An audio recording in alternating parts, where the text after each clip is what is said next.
Hello everyone and welcome to How to Professional. In this video, I am going to show you how to download Instagram photos on mobile. To begin, launch the Instagram application on your mobile device. Once inside, navigate to your profile by selecting the profile icon located at the bottom right corner of the screen. Then browse through the photos until you find the one you want to save.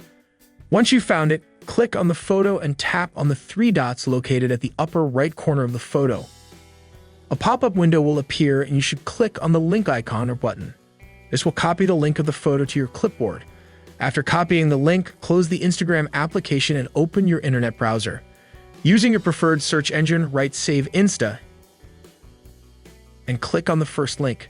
You will now see a rectangular bar where you can paste the link you copied from Instagram. After pasting the link, click on the download button. If you want to get the best resolution, don't change the resolution, just let it by default. This will download the image into your phone. That's all there is to it. Thank you for watching. If you found this helpful, please like, share, and subscribe to our channel.